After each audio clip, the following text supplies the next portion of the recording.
Hey, bub, play the theme music.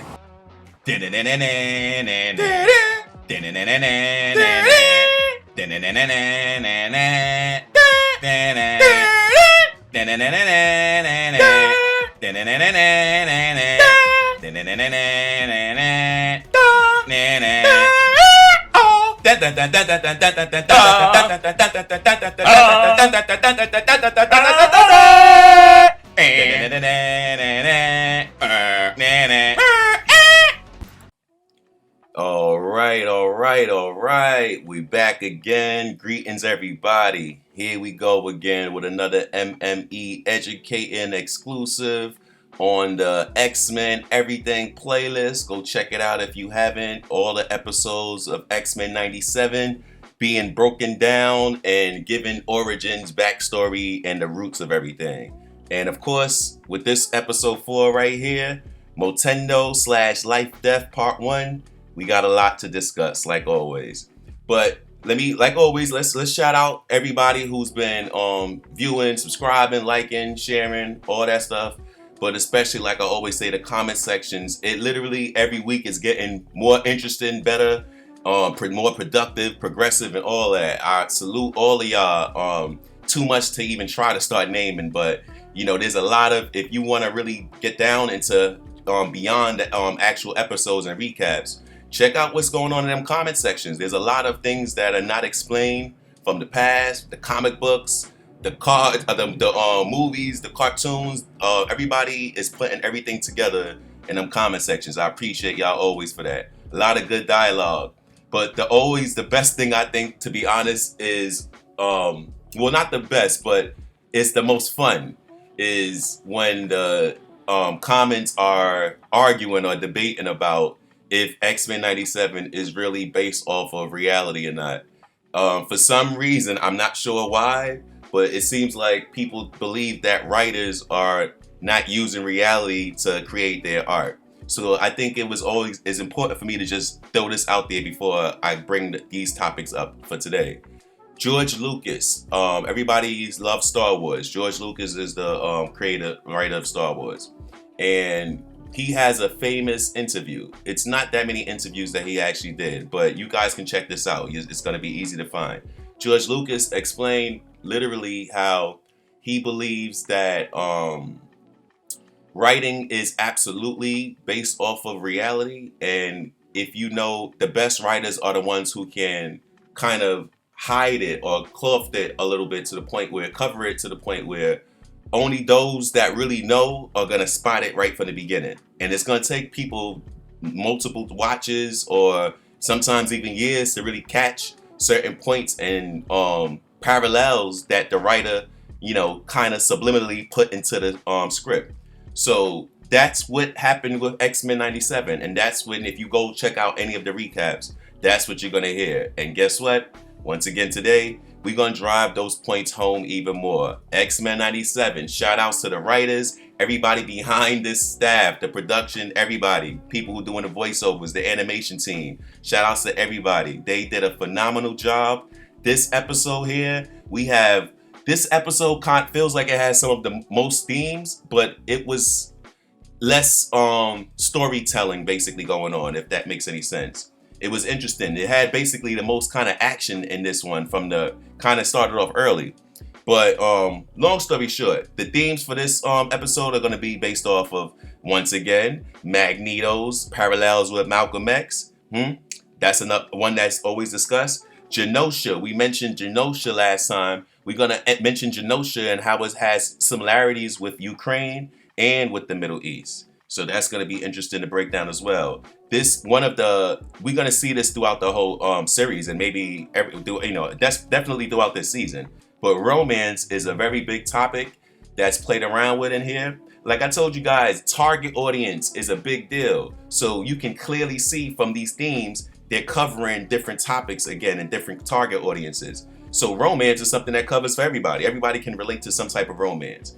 We're going to also bring up the gamers, the pros and cons of being a gamer. That's probably the biggest one, especially for the first half of this episode. And No Jumper, with that being said, we're going to discuss a little bit of Adam 22. It feels like if they weren't trying to incorporate a little bit of Adam 22 no jump in here, they subliminally kind of did it on their own. You know, it just happens that way sometimes where there's very tight similarities. But it's really, to be honest, not Adam 22. It's really about producers in general. So how producers want ratings badly, that's going to come out. We'll get into that. But the last two themes, very important. Harvey Weinstein is going to be brought up in this, as well as Einstein, the world famous Einstein. We're going to definitely be able to discuss, because of X-Men 97 in this episode, we're going to be able to discuss a lot of things. Well, I guess the most important thing that I believe most people don't really know about Einstein. So with all that being said, only thing I'm going to say now as we get into this episode is I love how the team, X-Men 97 team, they're changing the theme music obviously stays, but the background, how the characters are moving around, they changed that up a little bit, and you can see that they're doing that per every episode. So it gives you kind of a preview on what's to come. So we see a lot of intergalactic stuff going on a little bit in the episode, more than on the theme background. So that kind of gives you an idea that we're going to be getting into that realm of characters. So without further ado, let's get into the actual first scene. So, right from the beginning, episode 4, Motendo, right? It's broken down into two parts. The first half is Motendo. Second half, we're going to get to that here. Right now, it's about Motendo. From the name, Motendo, you can make a couple of guesses of what it sounds like, what it reminds you of, but we'll cover that definitely sooner than later. Right from the beginning, though, the episode starts off with a hilarious scene. Magneto, Rogue, and Gambit all sitting down. That's the first thing you see. And, well, really, Gambit and Rogue. So it looks like Gambit and Rogue are having some type of romance type of situation. And Gambit and Rogue trying to interact. And then Gambit basically like, yo, you want me to get you you want some coffee? I'll get you a cup of coffee. And she's like, nah, sugar. Magneto, your boss already beat you today. He got me a cup already. And then Magneto's, he flossing basically basically what he did is, while they talking, he's in the background, like the boss at the head of the table, and he's basically like, all right, you know what? I think she needs some sugar for that, and he uses magnetism to get put 3 spoons of sugar in her cup, and they just had a little back and forth right there. Gambit basically like, well, if you giving out orders, I want a cappuccino, and he's like, nah, this ain't for you. This ain't what we here for. It was all about business today. So that's how they get right into it. They jump in with that little scene, messing with kind of that romance between Magneto and Rogue, and the triangle, and how Gambit really was the guy for Rogue all this time. So it gets into the fact that it is Jubilee's 18th birthday. We have now officially seen Jubilee become an official adult. So this is all about Jubilee's birthday plans now. So the X-Men are at the table eating breakfast. And Beast is like, yo, it's a we need to figure out what jubilation we're gonna have for Jubilee. You know how Beast did with the wordplay. And basically, all of the X-Men are saying, yo, we need to celebrate. Let's do something. Maybe go to a bar or a club. Let's do something. Let's go to a party. Let's do something, throw a party or something for Jubilee. Let's figure out what she wants to do and celebrate for her. And Magneto like, yo, y'all bugging. Look at what just happened with Mr. Sinister. I say that we go to the danger room and we do some drills to prepare for whenever Mr. Sinister decides to come back.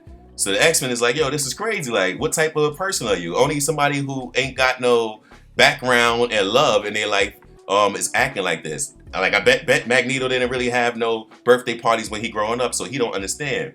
And Magneto like, yo, here goes the first official theme that is throughout the entire first season. Magneto discusses how his parents died when he was young. As a child, he already had to deal with the trauma of the death of his parents. Sounds familiar?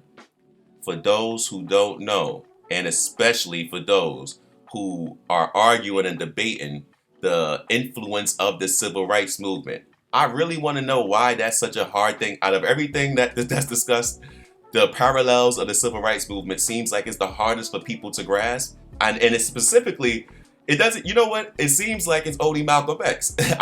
When I discussed the Professor X and Martin Luther King, all that stuff, That even when I brought up Emmett Till, everybody's cool with that. The Malcolm X thing got people heated. I don't know why y'all don't want to know, y'all don't want to accept that Magneto is based off of Malcolm X. I don't understand that. But check this out.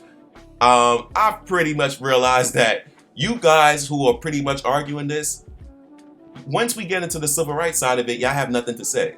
So I'm gonna surmise that you know all about X-Men and X-Men 97 in the background, in the comic books, and everything about Stan Lee and Marvel, but you don't know anything about the civil rights movement. That's the reality. And I understand that. I accept that. I'm not mad at you. I'm here, MME educated, to make sure I help you out. This is what I do. This is my profession. So let me enlighten you. Just like Magneto talks about how his parents died when he was a child, Malcolm X, very young, about 6 years old, his father is taken from their home by members of the Ku Klux Klan, the Black Legion specifically, big different subsector of the Ku Klux Klan that was recklessly and on their own as an organization, splinter group, I guess you can say. They were out and they went and took Mr. Earl Little from his home, put him on a trolley, beat him up, whatever. And this is a version of lynching. Let me pause for a second. Most people, just like when I said with Emmett Till, they don't realize that is known as a lynching. Lynching doesn't have to have a rope. That illegal just being a judge, jury, and executioner and just killing somebody on the spot. And that's the concept of a lynching. It just became popular that they were using ropes and being brutal and gruesome. And that became a traditional way, we can say, that the Klan and different racist groups and the people were lynching people. But Mr. Earl Little's, Malcolm X father, was lynched by the Ku Klux Klan, put on a trolley car, the tracks, and ran over by the trolley car track. Ran over by the trolley car, and he was killed right there when he was young. From that, with all the kids that Malcolm X's mother had, she allegedly went crazy. Nobody can say how exactly that happened. There wasn't any real explanation of that fully, especially with how the father went down and everything. And by the way, because they were following Marcus Garvey and the UNIA, and they were about black liberation and things of that nature, they were more rebellious, where probably Malcolm X gets the root of this energy.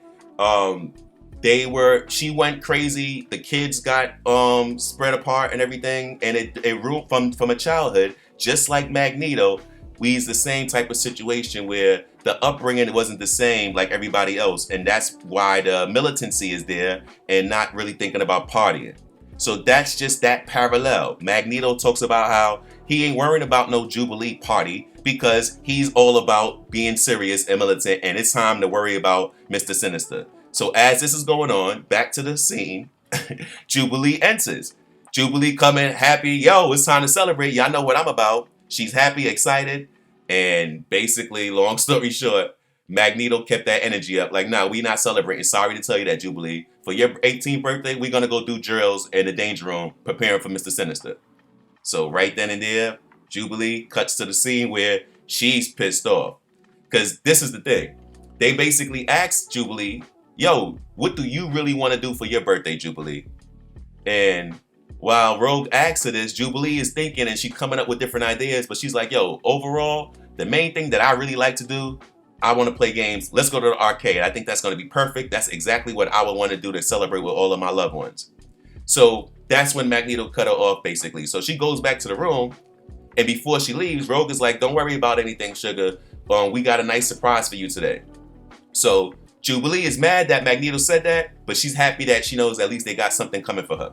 So she goes to the room, and Roberto was in the room with her. So they just talking about everything, about the plans. And this is interesting, very interesting right here. So Jubilee is basically saying how, yeah, all she wanted was to go to the arcade and it would stop. But yo, this house is ridiculous. Like, I'm in a big mansion and I can't really have fun like I want to. The professor was here and he was real strenuous with me. And now Magneto is here and he real strenuous with me. I just want to have fun. Even when you think about Jean and Cyclops and all their craziness that's going on, we can't never have a normal day. Even with Jean and Cyclops, they out with the UN right now trying to get Genosha to be a part of the United Nations. I'll say that again.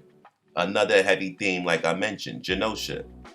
Cyclops with Summers and Dr. Cooper and Jean, and who else was with that mission group to the UN?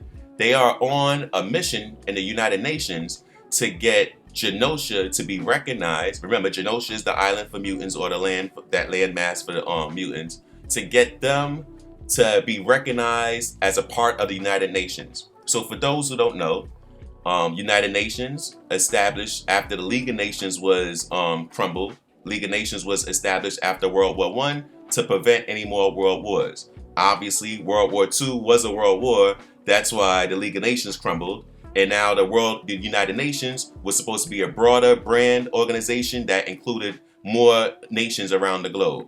But we can see what's going on now. There's issues with United Nations. One of the biggest issues that's popularized right now, the war in Ukraine, right? That's what's going on. A lot of people obviously don't pay attention to that. We into celebrity stuff and everything, and that's no problem with that. But you definitely should probably try to be more informed. If you don't know, here we go.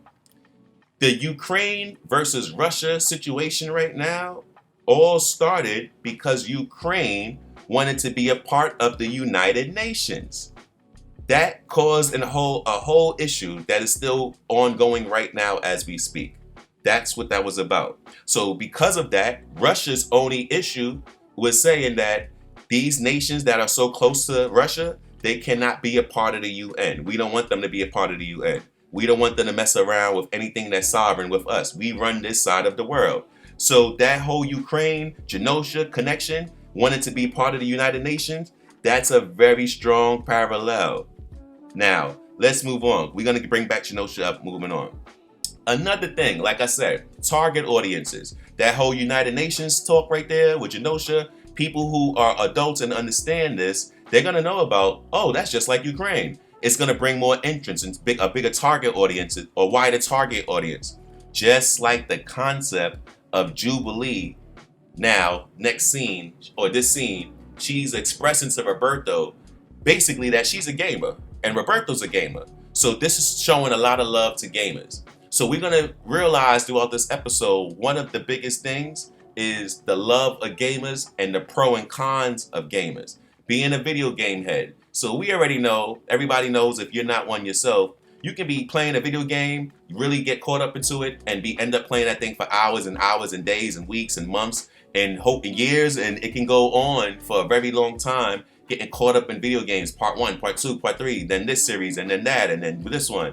And long story short, getting into those cons and how you can just kind of get stuck in this zone of just doing one thing. That's going to be brought up here a lot. But as well as the enjoyment you get from playing the video games, the hand-eye coordination that you're building, the pros, the things that you actually are getting to do and express yourself and enjoy yourself in a different realm with video games. So the target audience of video gamers are going to love this episode absolutely.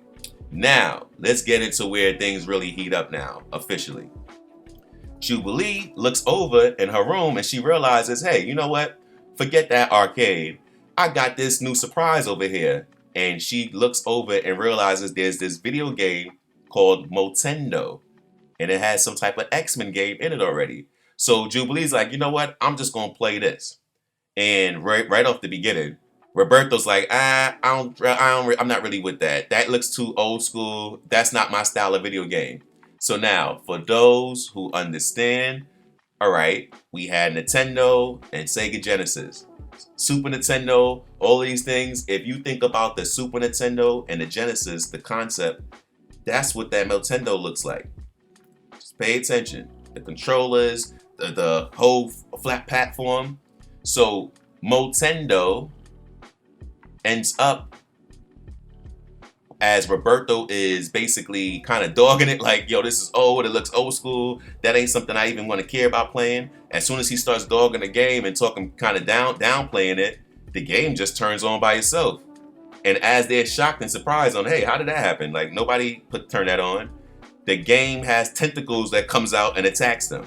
So when it attacks them, it attacks Roberto. takes over his body, his eyes glow, it comes on like spreading into him. And then Jubilee, she's trying to fight it off, but the same thing, it ends up taking her. And it's like they just transform and it just takes over their bodies. So that's the end of the scene right there. So now, the next scene starts off immediately with them waking up. They're right back in the room. All good, nothing's wrong with them. And they just like confused on, yo, how long will we be playing that game? Like, I thought, how did we just go to sleep and wake up that fast? I thought we just turned the game on. So as they're confused, they get attacked, rip through the door and rip through the wall, and there's a sentinel who's trying to come and get them. Grab Roberto, and Jubilee is trying to fight him off. So now they're like, you could look in the background, they basically are not in the mansion anymore. They're just in this whole new world now. So, but they're fighting a sentinel, so there's no time to really think about all that. So Jubilee's fighting a sentinel off, but you know, just like the old days, Jubilee don't have enough power right now to beat no sentinel.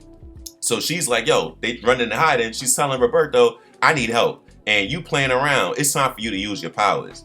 Now, this is crazy because going back to how we spoke about Roberto's biggest fear with that Dante's Inferno situation, he's thinking about, well, I don't want to be seen on the cameras because what if my parents end up seeing me? I don't want them seeing me using the mutant, my mutant abilities. I don't want to see them being a freak, basically. So he's not using his powers because he thinks that he might be spotted by somebody. So they end up running away, getting away from the Sentinel. But Jubilee is a little upset about him now. But right at the same time, before they get to talk, the Friends of Humanity, FOH, they come out blazing, shooting at them. And they run away now again, Jubilee and Roberto. And as they run away and hide, a telephone booth is there. And it rings. I know a lot of you guys, just like me, we haven't seen a telephone booth in a while. But telephone booth rings. They go to the telephone, pick it up. And as they answer the phone, it just kind of like sucks them into the telephone booth. And you just see loading, loading, loading. Just like a video game. And bam, they end up at this board or stage. It looks just like Genosha, or what Jubilee says, ancient Genosha. This is a key point right here. So we spoke about how with Ukraine wanting to be part of the United Nations is very much just like Genosha trying to be part of the United Nations. This now is where Genosha, ancient Genosha, it reminds me of how Middle East looks. Specifically, ancient Egypt looks just like the Nile River. So when I'm thinking about that, and if they want us to look at ancient Genosha like the Nile River, maybe they're talking about the Middle East when they're saying Genosha wants to be part of the United Nations. Let me explain another piece of global geopolitics that's going on right now. Most people know what's going on in the Middle East. It's chaos. Obviously, it can break out into a real world war again. And just like before, the League of Nations was not doing its job completely. We all can be honest and say it looks like the United Nations right now is not doing its job completely. Hopefully that changes. And unlike the League of Nations, the United Nations is going to stay and it can fix things up. But the point is, there's a lot of nations over there specifically that are trying to be part of the United Nations, specifically with the whole Israel-Palestine thing. So that whole stuff was going on with Gaza, everything. Prayers and shout outs to everybody over there who's hurt, losing lives, missing anybody, hostages and all that stuff. But that is a reminder of Genosha and what's going on. They also have nations over there in the Middle East that are in these situations that want to be part of the United Nations officially. Obviously, there are parts over there that are already represented, but we'll move forward into this now. So now this is when we get to see Jubilee and Roberto. They're walking around the Genosha, what it looks like ancient Genosha, and they're trying to figure out what's going on. And look at what we have. The X Factor as mutant slaves. Slavery. Think about this. If we are talking about ancient Egypt, that's what Genosha looks like. And we see in this slaves. And for those who don't know the X Factor specifically are a group of, you can say, former X and current sometimes, because it changed throughout the years. But the X Factor, basically a group of mutants that work for the government. Department of Defense, basically. That's the long story short. So they like this agency group, and they go around trying to find bad, they like detectives, basically, trying to find bad mutants and take them out. So now, the X Factor, they're like slaves. Why is this important, and how does this make this seem like a parallel to ancient Egypt even more? One of the biggest theories, I'm not going to call it anything else but a theory because they're all theories, was how did the pyramids in ancient Egypt, Kemet, whatever you want to call it, how was it built? Some people say, well, there were slaves that built the pyramids. There are many people, and as a historian, I know other historians who actually hold true to that theory, that it had to have been slaves that built the pyramids, although all of the arguments are how specific and perfect everything was, the intellect that it had to take with every single move of those stones. But whatever, we're not going to get it too deep into that. The point is, just like that concept there, we're seeing these mutants, and the thing that they're saying is they're slaves, they're mutant slaves, and their only job is to build things, and they're moving big blocks. Very, very interesting. So, moving right along, as they're paying attention to these, the X Factor mutants, we have soldiers that just come out of nowhere blazing at them again. So they're just being attacked every time they take a breath of fresh air. They're finding themselves attacked by someone for some reason, and they're different groups every single time. Now, this is when all of a sudden, as they're running, they realize that they're not being shot at anymore. There's a female hero in a helmet masked up, but they know it's a female who saved them on the other side of the bridge. So at first, Jubilee is mad, like, or confused, like, what's going on? What happened? Who helped us? And Roberto's like, it's that person over there. When Jubilee sees the lady, she's upset and like, hey, did you do that? Did you send those guys to shoot at us? What's going on? She's confused, and she tries to go and approach the lady, and who's just being quiet. And then that's when Jubilee runs into like this invisible wall, and bam, she realizes that this is just like a video game. It reminds me of a video game now, and we're trapped in a video game. But she says that, and she's kind of excited. And as soon as this happens, Mojo enters. Mojo enters. So a lot of you guys already probably know about Mojo, but we're going to talk about Mojo from a very different angle now. So Mojo is this psycho, interdimensional, intergalactic villain whose all his main job is he's a TV producer for this intergalactic super series, or whatever you can say, super show that he has. And throughout the world, he's telegraphing, he got different mutants under his possession with his psycho powers or whatever. And now he's here to discuss his new plans and explain why he's the real person behind Motendo and why he brought Jubilee and Roberto in here. So we're going to break this down and go through everything with Mojo, of course, but we have to talk about, just like everybody else, what are the true roots of Mojo, or who is the closest person that we can find parallels with Mojo, or the closest people. So check this out. Mojo. Remember Harvey Weinstein? Yeah, Harvey Weinstein name comes up a lot still, especially with all the stuff with the Diddy thing going around. You can hear his name, Epstein, and all these different type of people, these celebrities. But that's kind of what Mojo is a reminder of. Throughout the entire episode with Mojo, we're going to kind of see more in these signs of these type of people. But Mojo is all about ratings. Mojo, big superstar, celebrity, producer, and everybody wants him and works for him. Even though he's manipulating them in the background, and you don't realize that he's using some type of coercive power over them, and it seems like they really love him and fans, but they're really fearful of him and whatever. And then also, we're gonna talk about how the fact that Mojo, when he has his lowest ratings and he's doing bad, he is the skinniest. He loses weight, just like Harvey Weinstein. Think about it. When Harvey Weinstein was at his top, winning all the awards, Oscar this, here it is, I got this, movie this, all these different things he's doing, working with all the top people. And we already know all the stuff that's going on behind the scenes. Of course, it was way more than likely than what he was charged with. But the whole point is if you think about Mojo, Mojo always big and fat when he got all of his ratings. At his height, he's big, just like how Harvey Weinstein. At his height, he's big. The second that he loses and he's going to court and he has issues, he loses weight. And you see how he's on the walker?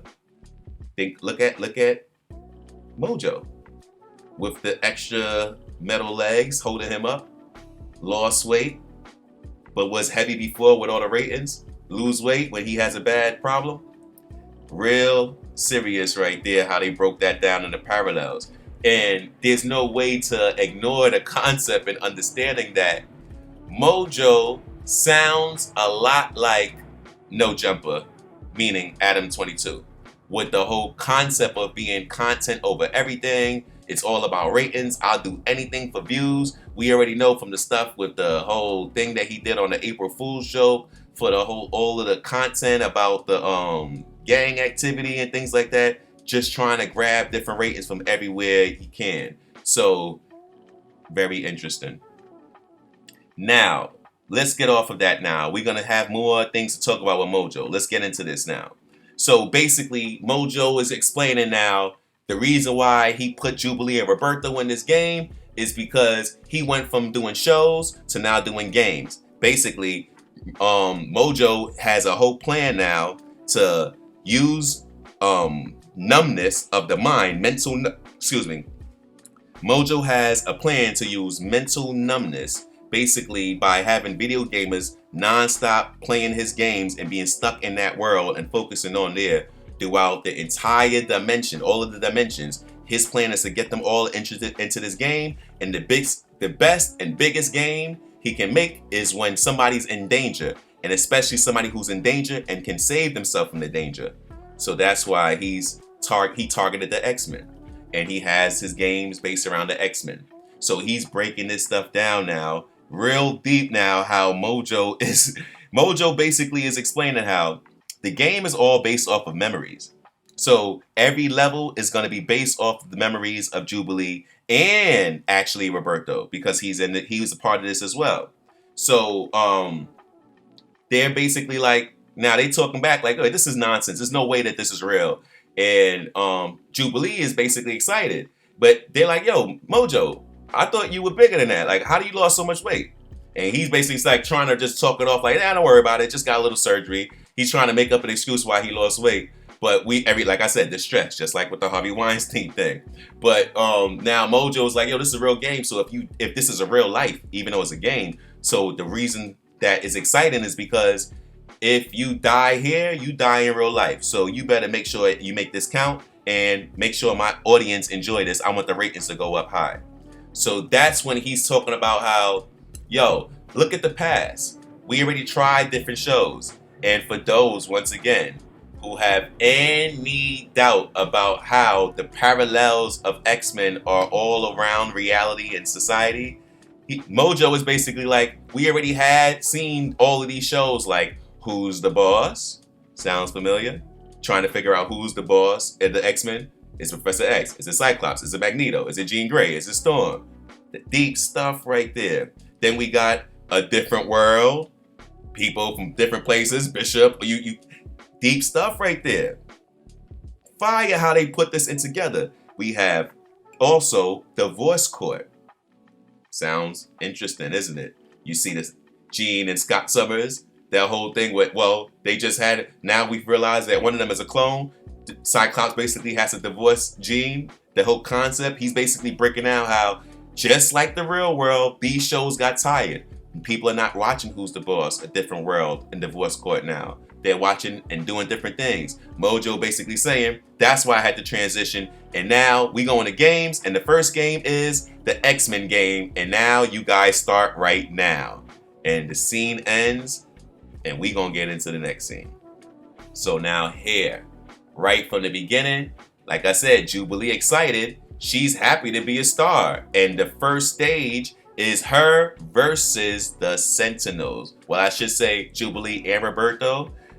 They got this delusional stuff going on with the Sentinels, and Roberto is basically not trying to really be down. but Jubilee is all in. And then you see the graphics. She's fighting just like the game. We can remember the playing. For those, well, everybody can't. For those who remember playing those games, it looks, they got these points that look just like the old school games. But Jubilee is basically doing her thing, kicking moves, the basic moves, and she's using her powers. You're seeing at the same time. It's a dope way that they put that together. So Jubilee basically beats the Sentinels up. All different type of Sentinels come, and as she's doing that, the fans are going crazy. All these aliens and intergalactic fans, they're in this crowd cheering on. Yeah, go Jubilee. They want to see victory. They want to see action. They want to see drama. So after she trashes the Sentinels, Mojo is growing from the ratings. And Mojo gets back to his big, strong, fat size, basically. So now they enter the stage 2.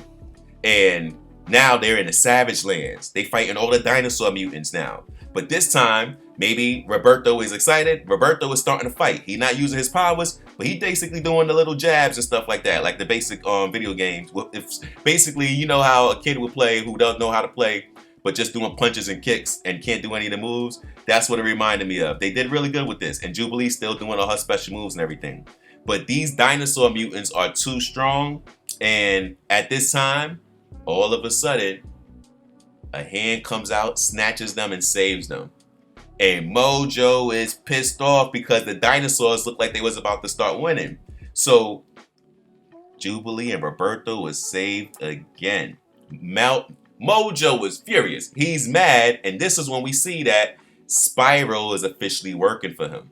Spiral is there with she's trying to figure out what's going on, and it seems like now they realize there's some person who's going around and trying to save them, and they know who it is, but they're trying to not even mention it, and they just want Spiral to... Mojo basically, I want you to just fix this. And basically Spiral is like, yo, Mojo, if you didn't kill all the tech support and technicians, I wouldn't be here all alone. And it's kind of deep because, listen, Spiral, like we spoke about, she used to be under, or right now, she is under the control of Mojo. And she's the one who made him get the 6 arms or 8 arms or whatever it is that they have. But the point is, those arms now, because they don't have the technicians, it's like, oh, it's given a practical reason. They needed more people, more hands, so he made her get more arms. It's a deep way that they put that together. So she's in there trying to fix the system or the game and trying to stop whatever's coming in. This glitch in the system now is how they're referring to it. So anyway, now they're at the final stage. And Jubilee's excited, but Roberto was telling her, like, listen, Jubilee, like, this is all good, but something is not right about this. This is like Magneto. This looks like Magneto's old place, but why? We should be leaving. Jubilee's basically, like I said, saying, nah, I'm doing good. We doing good. Let's stay. The fans love it. I love it. This is fun. Why we want to go back to that old boring place? And as Roberto was basically saying, Jubilee, you need to be more mature. It's time to stop thinking, I understand it's your birthday, but we got to think beyond that. And as he's trying to give her advice and show some maturity, Mojo sends Magneto and knocks Roberto out of the way, almost knocks him through the glass. He's basically kind of looking like he's about to die. So that snapped Jubilee into her zone, and she's basically like, wow, I got to fight Magneto by myself. But if this is a video game, I'm a video gamer. I know how video games work. So she basically used the concept of the cycles. Y'all know how that goes. You see, even from Mario, there's a certain time. Bowser's throwing certain fireballs, you jump over them, then you could go either run under him or wait and jump over him. The same type of thing. So she waited for Magneto's cycle, and she ended up doing her thing, beating Magneto. After she beats Magneto, she realizes that, wow, Roberto's really about to die and I don't know what to do. And that's when she just sees this glowing light, and there's a green glowing X there for her, and it's a 1-up basically. Long story short, it's a free life to save Roberto. They got saved again. So now she puts it on Roberto. He wakes up and he's like, yo, was I about to die? Did I die? What's going on? And Jubilee is just like speechless and don't know what to say. She's excited. And at this moment, you can see, oh, they got some type of romantic thing going on officially right there. You can kind of feel that. So Roberto was mad, like, yo, like, come on, Jubilee. I warned you before that happened. We got to go. Why are we staying in a game that we know is ran by a villain? And Jubilee's like, yeah, you right. But you got to admit, at least we was able to see me beat Magneto. And Mojo is mad, and as soon as he says this, or she says that, that's when Magneto also rises up as well. He has a one up as well. And now they don't know what's going on, but as Magneto does that and he's about to destroy them, they get saved again. This time, that same person coming from the ceiling to save them, we finally get to figure out who this is. Future Jubilee. That's right. Future Jubilee. Now, Future Jubilee was the hero that saved them from the first part when they were getting shot at in the Genosha introductory stage. Then she saved them against the situation with the Savage Land, with the dinosaur mutants, and then again with the Magneto situation just now. So this Future Jubilee basically starts to break everything down and how she's trapped in the game. Long story short, Mojo wanted to create this game, so he had to have real characters in it. So he had to have a replica of Jubilee and Roberto, and he had to keep making multiple replicas, basically AI generated digital replicas of the people or the heroes, because they kept dying from the game, and he had to figure out the best way to make the game not too hard and not too easy. Long story short, it was like troubleshooting. We're getting into kind of like the technical terms now and ideas. So now Jubilee is basically, she's just the Future Jubilee. By the way, her name is Abscissa. Abscissa is the name of this Future Jubilee. Abscissa. So now, if you are familiar with mathematical reasoning and concepts, you understand what the x-axis and the y-axis is. That's what the abscissa is and the ordinate. So the abscissa basically is perfect way to describe this Future Jubilee. We'll get into that, but I just wanted to break that down. We're gonna see something that comes up in the to end this whole thing off. But long story short, this Future Jubilee is really interesting because first of all, she's breaking out how she's the last survivor. So all the Robertos, all the other Jubilee replicas, they all died, and she's the one who survived. And throughout her survival, she learned all the glitches in the game. So basically, she's like the cheat code in the game, but she's trapped in the game. So she's so mature and beyond where Jubilee is now. You're getting to see a different side of Jubilee, where Jubilee is just giving some type of guru quotes. Basically, like the concepts of you only live once. You don't get to live. You don't get to redo your life. You're not going to keep getting a one up. That was that one time because I was able to, but who knows what Mojo is able to do. And then she's also given the concepts and quotes of leaps of faith. Take leaps of faith. Don't be scared. You should go expand on everything that you have right now. Appreciate what you have, but expand on it. The concepts and the quotes alone make this Abscissa Jubilee, Future Jubilee, a phenomenal character and good moment in the whole thing. But one of the most telling parts, again, that ties into all of the themes is Abscissa lets Jubilee know and Roberto that all this time, y'all didn't realize it, but Professor X wasn't the one that was the right one. Magneto was right all along. And the future let us know that. And long story short, think about the concepts and what people normally say about Malcolm X and Martin Luther King Jr. Of course, Dr. Martin Luther King Jr. and Malcolm X, they ended up having that meeting together and starting to fuse ideologies a little bit more and see each other's point of view. But before all that happened, it was chaotic with the tension and differences that people were saying that they were on with. One with integration, one with separation. If we put those concepts in place, basically she's saying that the ideology of separation is going to be the best thing. And long story short, the integration thing, of course, in a lot of ways, racism got canceled out because of that. So that was the phenomenal part. That moment of people just coming together and going to different situations, clubs, restaurants, parks, amusement, anything, they doing those things together, that definitely fused and made race relations better. But overall, if you think about things right now, that still could have been done. And people could have had their own situations where people don't feel like gentrification is happening and all these type of different words and concepts that people use, redlining, all these different things that happen as far as race relations is concerned. So that's what I believe that kind of tied into by saying Magneto was always right. Now, getting into this and ending off this scene right here, basically, Abscissa is showing Jubilee everything that Jubilee needed to see to kind of take the next step is how it looks like. Abscissa is like, listen, we doing all this talk, but listen, for gamers, as far as a gamer, this is good, but don't get caught up into just being a gamer all the time. Use your whatever you gain from being a gamer to help you out moving forward in regular life. Very good theme right there. And for the target audience of gamers, this was perfect. But now Abscissa's like, yo, we got to stop playing around because Mojo is going to come anytime. And as this happens, Mojo enters, and it went from Magneto and Asteroid M being the final stage to Mojo being the final boss. Just like kind of like Cooper. That's what it felt like, Bowser. So here we go now. Abscissa shows Jubilee her true powers. She got the glow from her feet, from her foot. Then the sparkles that the Jubilee powers. Then she got them doing some type of spinning type of blades, creating all type of shapes. And Jubilee just sitting back looking at like, wow, I could do all that. And Abscissa's telling her, well, you could do way more. This is just the start of it.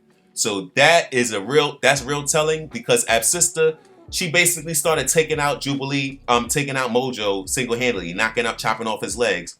And then Roberto comes in, and he finally comes and uses his powers because he's seen that it started to get a little hectic. Once they started to damage Mojo, the final blow was a fusion with Abscissa and Jubilee. And they basically made some big type of atom. Now look at this. It looks just like the atom. And when you think about the concept of this fusion that they're charging, it's like the fusion of your cells. Your past life, the you from your childhood, I guess we should say, or part of you that you probably are not. There's some parts there that you probably can use now to benefit you.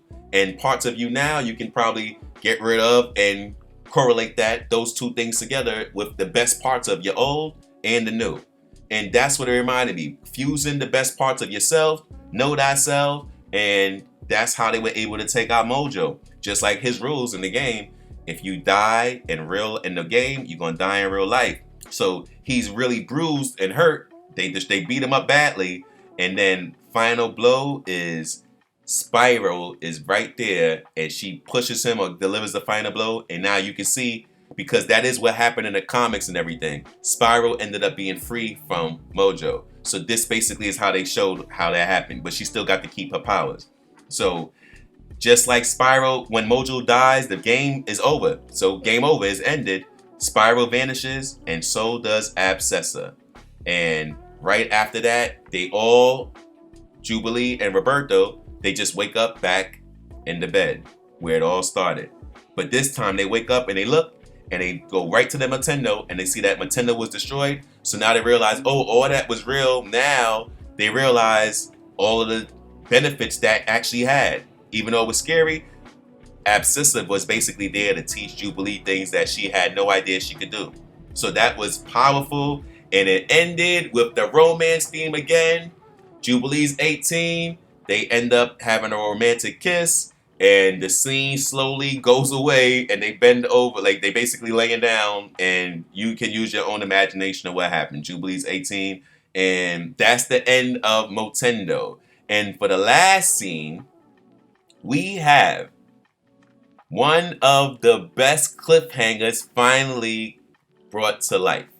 We seen how Storm in the last episode, she on Fire Made Flesh, she was at the bar in Texas, and Forge came over talking about, yo, I can help you. So now we see the answer to that cliffhanger, Lifedeath Part 1. Here we go. They gave us a nice quick scene here. Forge and Storm start off having dinner, and like I said, concept of romance, you can see it, and you can see how Storm is actually feeling Forge, and Forge clearly is in love with Storm. You can just kind of feel those vibes from the beginning. Made her some bison chili, she's eating it with some biscuits, they having fun. Storm is asking questions, and Forge breaks down how she's like, yo, so what happened? I don't want to, I don't want to be rude, but how did you lose your arm and your leg and everything? And she's basically like, yo, I was a soldier from the past. Remember, we spoke about the X Factor and working with the government. But he didn't break that down completely to her. He just basically said, I was a soldier, that's it. So Storm doesn't know the X Factor background working for the government yet. So now, Storm is saying, well, what's the origin of your power? Like, how are you so amazing? And he basically breaking down, like, the most people can't use most of their brains. You know how they say, we only use 5% of the brain, 10% of the brain, 15% at most is the brain, people say here and there. But that's what Morph is that's what Forge is basically saying his powers are. He can go into different parts of the brains and he can see basically the blueprint on how to create things and bridge different things together. So that's the way he uses his genius to be an engineer and create different devices and stuff like that. The science and stuff that he uses. So as they're getting into that and Storm is just loving all of Forge's powers, and like I said, it's romantic vibes in their dinner date. Storm starts thinking about how she really misses her powers and she can't wait or she wishes that one day she could have her powers back. And Forge is basically like, you know what, don't worry about that. I got a nice surprise for you. So it starts off where you see Storm got her arm out and her hair's going in the wind and you can't see anything, but it looks like she's basically flying. So it looks like, oh wait, Forge basically gave her powers back. But you end up seeing that they just horseback riding. And she's loving it because she was describing how she loved the wind flying with her powers because feeling the wind on her face was amazement. It was dangerous, but it was beautiful. And she was able to get that with the horseback riding. But Forge, on the other hand, you can see that he had other plans as well. As he's seeing her ride and giving her, yo, you need to know thyself. Go, you can't beat me. You can't ride faster than me. And she's like, what? So she starts riding the horses fast. She ends up going past Forge. And he starts to chuckle as she goes right to an edge of a hill where she's about to fall off. It looks like Forge wanted her to fall off the cliff so she can be forced to use her powers out of necessity and start flying. But she got saved. She stopped, saved herself. She wasn't really mad. Kind of looked at Forge a little funny, but she was cool with that and then end up going right back to the house. But at this point, they're at the cliff and they're talking and Forge is like, so how are you feeling with the horseback riding? Did that make you remind you of your powers? She's like, yeah, I can feel the wind, but one thing I'm realizing is the wind is different here. Something's a little off. And this owl that he only flies one way. He's not going like a normal bird would fly. This owl's flying in one direction. And Forge just basically used some excuse. Yeah, it's probably just something with the weather changing everywhere. And maybe you can end up changing the weather when you get your powers back. So they end up going back to Forge's place. And Forge puts her into the machine. And Forge, when he puts her into the machine, she's nervous, like, all right, let's go. She goes in the machine, tries to get her powers back. She ends up going outside and trying her hardest to use her powers and end up crying because she realized she can't do it. And it had her in tears. And Forge is just like, don't worry, I'm gonna try. Don't worry about it. So as it cuts off, Storm is off doing her own thing. She just happens to be looking for Forge and comes down to the basement. And he's back in the lab working on fixing the machine again. So Storm is like, yo, all right, I get that you want to help me, but why are you going so hard? Why are you trying so hard? This is abnormal at this point right now. So once Storm starts questioning Forge, the truth comes out. Forge admits that he used to work for the Department of Defense. And he used to help them create different weapons and technology that will end up taking away some of the worst powers, the worst mutants' powers. So the most savage and wild mutants, he ended up creating the basically the FOH neck collar that takes away their powers. And that is what they used to create the gun that ended up taking away Storm's powers. So basically, Storm finds out that Forge is only really helping her this hard, or mainly he's helping her this hard, because he feels guilty because he knows that he's the one who created what ultimately led to that gun, a rifle, that executioner shot and killed, or the powers of Storm. So Storm is pissed off. Forge thinks that he's doing good, but Storm is pissed off. And it's very important now to think about this. A lot of people don't know I mentioned this. One of the last main themes, really is the last main theme we're going to talk about. Who is Einstein? Everybody know Einstein. E equals MC squared. Albert Einstein, this big genius. Einstein, from Germany, as a Jewish member in Germany, this extreme genius scientist, world renowned already. By the time Germany started to get deep into World War II and show that they were serious about trying to take over the world, they basically wanted Einstein to create a nuclear bomb, or a bomb that was close to a nuclear bomb, what we know as a nuclear bomb. In Germany, World War II, before Nagasaki and Hiroshima happened, Germany and the Nazi regime were trying to get their top scientists. You already know what happened with Joseph Mengele we spoke about. They tried to get Albert Einstein to help them create the nuclear bomb. Einstein did not want to use his intellect for that reason. So Einstein ends up becoming basically a traitor to Germany, and he escapes and ends up leaving Germany. And that's how he got involved with the Western side society, Europe and America, and got his name kind of grew more popular. The reason why Einstein comes up, because that is where we can link Forge. Forge True Roots with Albert Einstein working for a government which was protecting him in America or Europe, wherever. Like I said, that was still, to this day, I don't think that's even revealed exactly where the location was, because Germany and the Nazis were looking and hunting for him. So he had to be hidden in discrete locations. Even if you see some of the pictures that they took of him with the women, he had the women's security team with the guns and everything. And like I said, I think it was probably with British soldiers. Not really completely sure where he was, but one of the main stations he was at, they were trying to get him now to, hey, we know that Germany was working on these things. How about you use some of your knowledge to help us out? Now, from there, obviously, that's top secret information. But we can definitely timeline the events and say, just like Forge, all of a sudden took his intellect and helped the Department of Defense, and that ended up being taken, and the FOH ended up having that technology and using it, is the same thing. Remember, with Einstein leaving from Germany, trying to take his intellect to make the nuclear bomb. Now the people who saved you, as far as the Europeans and the Americans, they're saying, hey, now we need help with you. Instead of making it for them, you should just help us out. Allegedly, Einstein he wasn't participated. Y'all know about the Manhattan Project. Those scientists are the ones who supposedly have done it. But it's up to you to believe what you want to believe. Did Einstein actually help create the nuclear bomb, just like the way Forge actually helped create the executioner's gun that killed the powers, I should say, of Storm?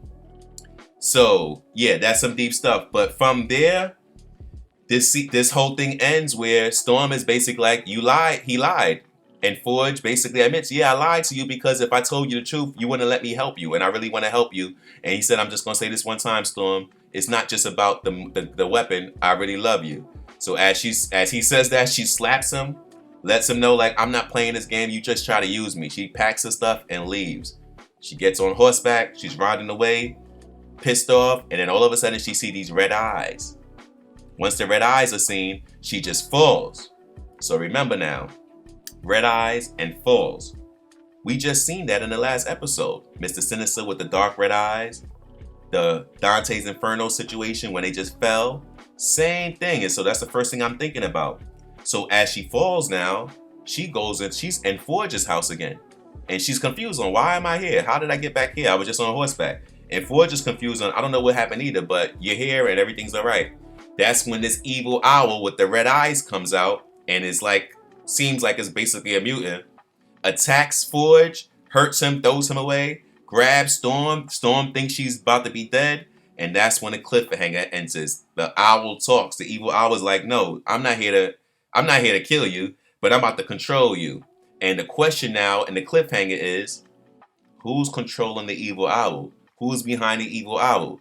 We seen the red eyes like Mr. Sinister and fell down like Dante's Inferno in Purgatory, just like what happened with Goblin Queen and Mr. Sinister.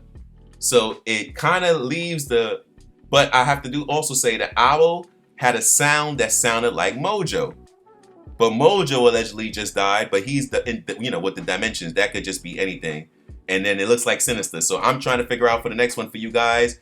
And hopefully they address that cliffhanger immediately for Life Death Part 2, which I believe they have no choice but to do that.